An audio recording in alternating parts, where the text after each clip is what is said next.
Merhabalar, kanalımıza hoş geldiniz. Hamuru zar gibi incecik açılan, çıtır çıtır el açması börek tarifi. Hem kolay hem lezzetli. Buyurun tarifimize geçelim. Böreğin hamuru için yoğurma kabımıza 1 su bardağı ılık süt, 1 su bardağı ılık su, 1 tatlı kaşığı kuru maya, 2 yemek kaşığı zeytinyağı, 2 yumurta akı, sarıları üzerine,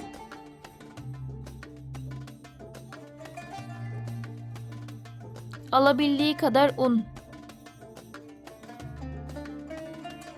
Unu azar azar ilave edelim. Hamuru yoğuralım.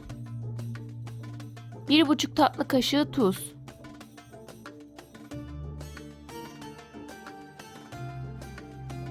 Hamuru mayalanmaya bırakalım. Hamura sürmek için 100 gram tereyağını eritip üzerine yarım çay bardağı zeytinyağı ekleyelim. Dinlenen hamuru un serptiğimiz tezgaha alalım. Hamuru 8 parçaya bölelim.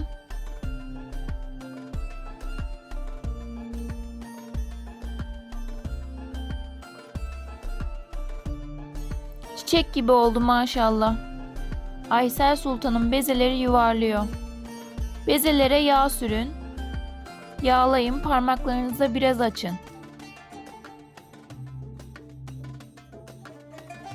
Tabağa yağ sürüp bezeyi koyalım. Kalan 7 beze için aynı işlemi uygulayalım. Bezeleri üst üste koyarken aralarına yağ sürelim.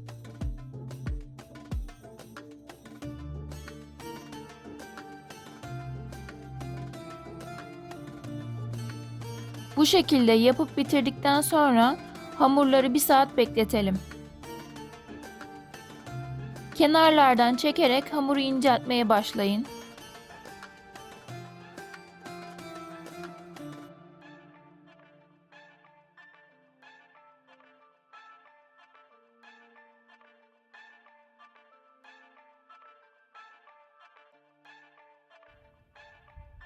Börek harcından yayalım. Peynirli ve maydanozlu yaptı Aysel Sultanım. Dilediğinizi iç harcından yapabilirsiniz. Harcı yaydıktan sonra hamuru yine çekerek harcın üzerine kapatıp rulo yapmaya başlayın.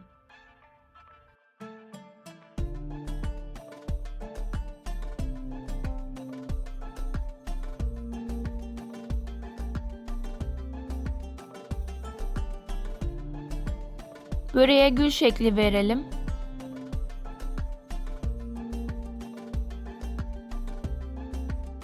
Kalan 7 beze için aynı işlemi tekrarlayalım.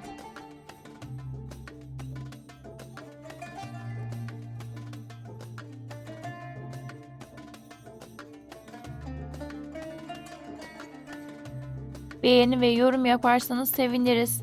Hype'ye puanı verelim.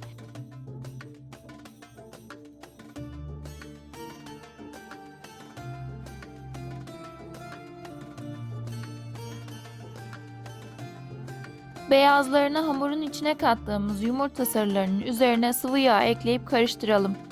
Börekleri fırın tepsisine dizelim. Böreğin üzerine yumurta sarısı sürelim.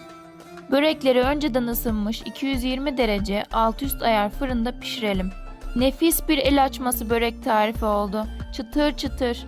Börek tarifini deneyecek olanlara şimdiden afiyet olsun. Aysel Sultan'ın ellerine sağlık. Yeni tariflerden haberdar olmak için kanala abone olmayı unutmayın. Allah'a emanet olun.